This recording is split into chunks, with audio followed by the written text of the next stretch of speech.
Hey, what's up guys? In today's video, I'm going to be answering the question for myself and for you guys. What does it take to get Viper wheels on a Dodge Dakota? So this is the first time I've done it myself. I've done a bit of research. Some of my buddies have done it as well, but what exactly does it take to get Dodge Viper wheels onto a Dodge Dakota? If you guys don't know, they do use the same bolt pattern, so you can fit the same wheels, but offsets, wheel width, all that stuff, rim width, you know, the options are endless. Overall height, it's very different, but you can make it work. In my opinion, if you're going to be doing something like this, I would recommend your truck to be somewhat lowered or go for the lowered look. I don't know if I've seen them on a lifted truck. It might look strange, but lo and behold, we like lowered vehicles around here. We've got the forged lines on this Viper SRT 10. We have the 24-inch Hellcat wheels. So it only makes sense that we're gonna have to do something to this Dakota. So let's go ahead and get right into today's video. So these are the stock Dakota RT wheels, and I bought them like this, so they were already black. Somebody, I think, just rattle canned them. They're nothing special. They really didn't do that great of a job because you can still see that they were silver at one point. A lot of people ask me on the tire specs, and I'm gonna just tell you guys quickly. I have 245 45 17s in the front and a little bit bigger in the back. It wasn't by choice. It was kind of just, I had off-road tires on here when I first got it from the previous owner. 245 50 R17, so they're a little bit taller in the back. It's not the 255s that are normally on the truck all the way around. I would have liked to do that, but it just didn't happen. But a lot of people seem to like the way it looks. As far as what we're putting on here, these are stock Viper wheels that have been powder coated black. So huge shout out to Jason. He had these on his truck, and you guys have probably seen his 20-inch wheels that he has on his truck right now, but we are going to be using these because he has something even bigger and better. So the 20s that he has on his truck right now are just temporary, guys.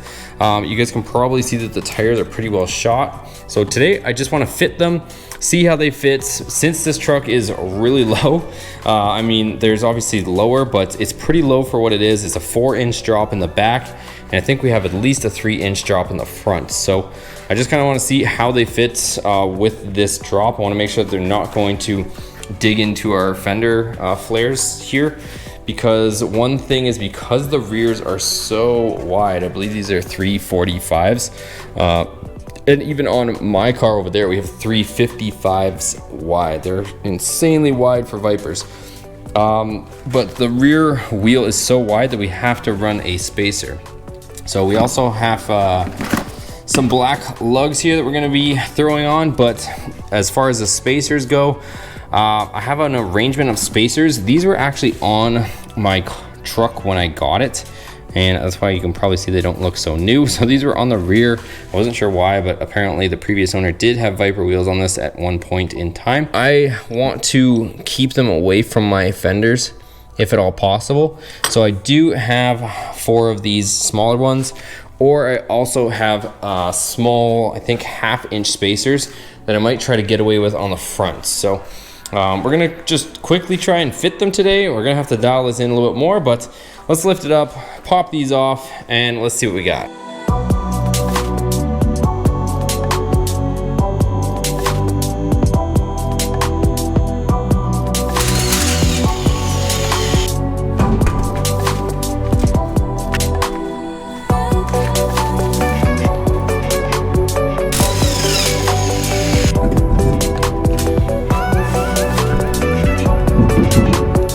Boom! So there we are, you guys. The Viper wheel does bolt up, but let's answer the question. So what is the situation with spacers? I just bolted this up just straight to the hub.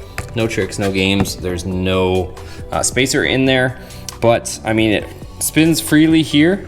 But what happens is, once you go to turn the wheel, the back of the wheel ends up hitting the upper control arm. So hopefully you can see that lip right there. This lip that runs right here, the wheel is so wide that, watch, it will, when we go to turn, it still spins up to here, and then it gets stuck right around there. I don't want to grind it for you guys, trust me. I can get to about there, before it actually starts touching. So definitely gonna need a spacer in the front. Let me show you guys what the situation is in the rear. Okay, no, my axle is not broken. I just hung it here to show you guys and illustrate. So same deal here. The issue with the rear is going to be that the wheel will contact your leaf spring here. So you watch when I try to push it on, it hits right there. Obviously you can see it's touching my leaf spring. And if I bring the camera over here, probably, hopefully you can see, but there's still about a, I don't want to say ½ inch of gap. Hopefully you can see there. So it's not sitting right down on the drum or the hub, and it's touching our leaf spring there in the back. So that's why you need a spacer in the rear. So what I'm going to do first off is I'm going to try that minimal spacer on the rear, and we'll see how that fits. So I'm gonna have to use that hub adapter spacer. Let's throw it on. All right, so here we go with our spacer. I'm gonna put this on like so. And you guys, like I said, since my truck already had these on, you may have to cut your studs that are on your hub of your vehicle. But since this was already done by previously, I can see that my studs have already been trimmed ever so slightly, as you can probably tell. So you guys might have to do that. I'm not sure on another one to compare. I don't think Jason's were trimmed, but he also did use longer. He did have longer adapters in the rear, wider ones, thicker ones, however you want to say it. But I'm trying to use the thinnest possible so that we have the clearance near the fender. That's my objective. So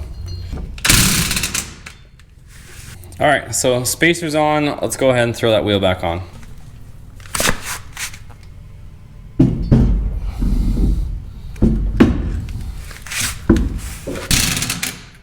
All right, so here we are with that spacer on there, and as you can see, it's pretty flush.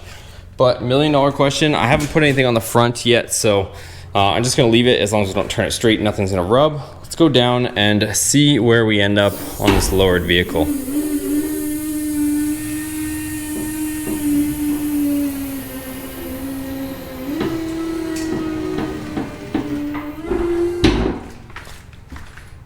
So there we are, guys.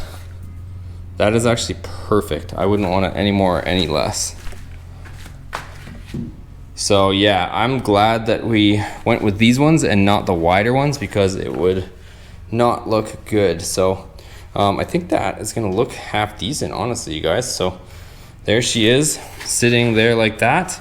And the front is kind of sunken. So I think if we use the same size adapter, the smaller one, it should fill it out nicely, because you can't even see the front tire or wheel. So if we use that adapter, it should be what we're looking for. So let's go ahead, we'll raise it back up, and we'll put that adapter on. Okay, before we go any further, I know you guys are probably already wondering, what size spacer am I using? So the size that I'm using is 1 1/4 inches. And if we're wondering what size we could use, which we might test out in this video, this is 1.5 inches. So 1.5 inches and 1 1/4 inches are the two sizes we're using. It doesn't look like I'm gonna rub, so I think I'll have plenty of suspension travel, but that's the size we're using, that's the size we're getting it done with. So let's go ahead, we'll put our 1 1/4 inch adapter on the front as well.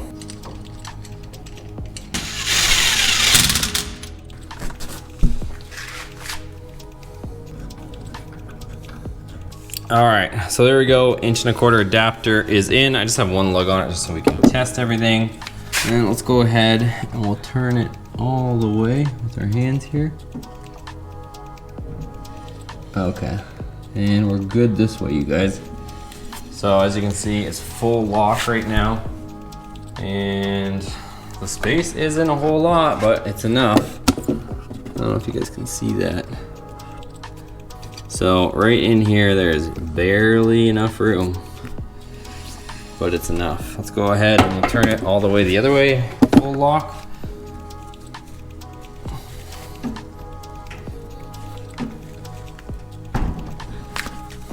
And it looks like it clears there too. So yeah, we've got clearance, boys. So there she is, lock to lock. It clears with the 1.25" spacers. So now I'm sure you guys want to see, as well as I do, how she lines up when we put it back down. So let's go ahead and find out.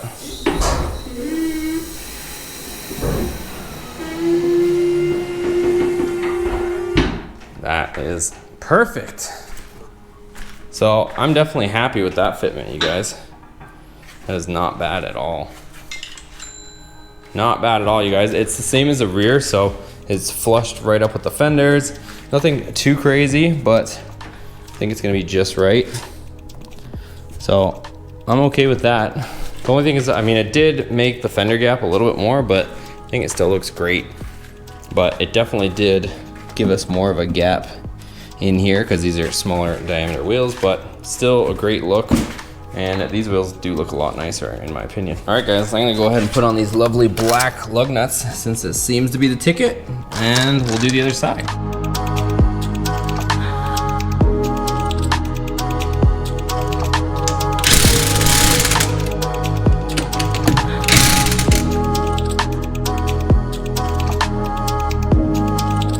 All right guys, so the wheels are on and I want to show you guys the truck outside. So lo and behold, here is the truck.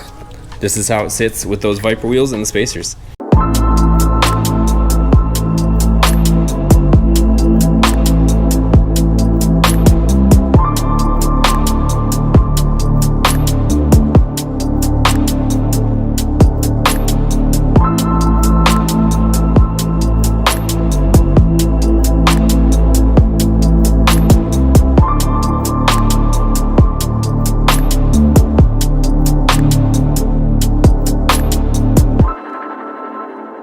All right guys, so as you can see, it looks phenomenal, and let's just talk quickly about it. So this truck is on a very significant drop. So I believe it's about 3 inches in the front and 4 inches in the rear. So it's pretty much level.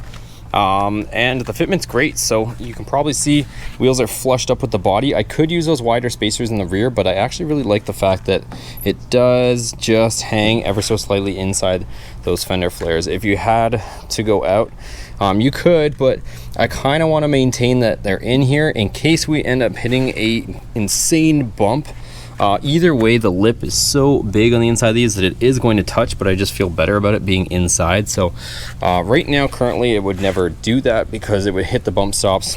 But we are at some point more than likely going to C-notch this. I have the C-notch kit. I'm pretty sure that's the direction I want to go because obviously it's kind of something where you can't really return it to stock if you decide to do something like that. So that is how that looks. And I will talk just quickly about Jason's truck. Jason's truck isn't as low as mine.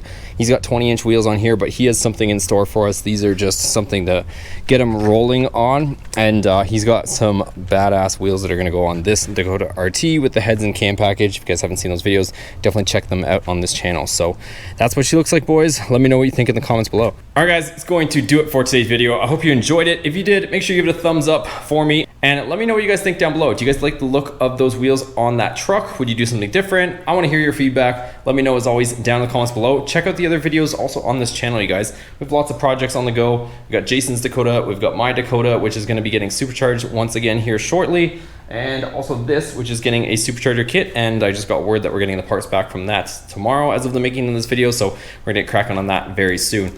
And I do still have some stuff for this. As you guys know, we're not gonna go too crazy with the mods on this collector edition truck or limited edition truck. It's only 200 of them, probably not even 200 of them left by the time everybody kind of did their damage and totaled a lot of them, but we still have some mods coming for that. So stick around, hit that subscribe button, turn on that bell so you're notified of the latest videos. See you guys on the next video.